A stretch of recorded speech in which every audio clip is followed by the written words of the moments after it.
Everyone, it's time for Lulu here's ear maintenance that I do for her. She is a special needs bun as she has limited use of her back legs.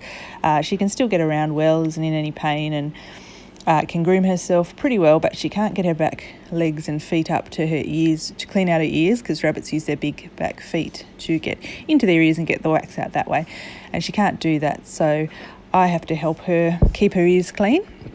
So I keep a check on her ears, and I do this every so often, just to make sure that she doesn't get an irritating build-up of wax in there, because you can imagine how annoying it is for her if she gets itchy ears with wax and she can't get it out. So I'm cleaning her ears out today, which I thought would be a good opportunity to talk about general ear health in rabbits. Now, you don't need to do this for your rabbits. Healthy, able-bodied rabbits don't need this done usually. And in fact, you shouldn't do this because it can be very easy to damage a rabbit's ear by sticking anything into it. You really need to know what you're doing. So unless you've been shown how to do it and what to do by a vet, which I have been, you should not stick things into your rabbit's ears. But I have an otoscope and so that I can see in there, see what's going on, and I've been shown what to do by a vet and how to do it, such as hold your finger at the base of the rabbit's ear so that you don't put the cotton tip in too far, that sort of thing. So you don't need to worry about knowing how to do this sort of stuff, but I thought it would be a good opportunity just to talk about maintenance and what to look for in normal rabbit ears, what's healthy and what's not. And before I start talking about that, just wanted to assure you that this doesn't at all hurt Lulu. I'm being very gentle with her here. You can see all the wax coming out there. I'm being very gentle with her here. She may look like her head's going on funny angles and things like that, but I'm actually working with her body. I'm not putting any pressure on her neck. So when I go to clean her ear, her head naturally turns to the side, and her foot will, try and itch a little bit and that sort of thing. So that's just her doing that. I'm not pushing her down or forcing her at all. I'm being very gentle with her and just trying to help her clear out some of that gunk that has been irritating her in her ears. So the first thing that a healthy ear should look like is it should inside, if you look just with your eyes, just look down into the ear canal of a rabbit's ear. It should be a light pink colour. It shouldn't have any sort of redness or irritation, any swelling down there into the ear canal.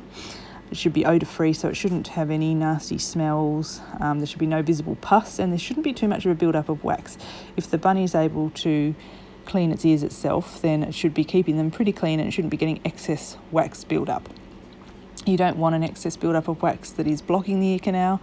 It's going to create a sort of moist and humid environment in there, which is really bad for bacteria to grow, and it's just not a healthy ear. Obviously something's going on if they're getting a lot of wax build-up in there.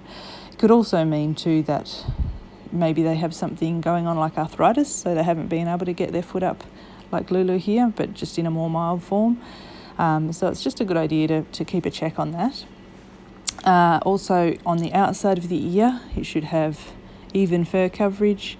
There shouldn't be any dry, sort of flaky skin build up on there, or patchy fur going on at all on there, or it could be a sign of something like ear mites.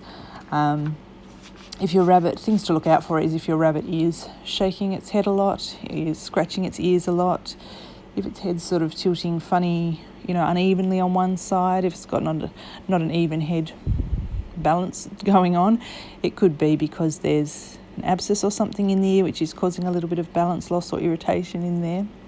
And you can sometimes feel abscesses if you feel around the base of a rabbit's ear. You can sometimes pick up if there's a lump there, that could be an abscess.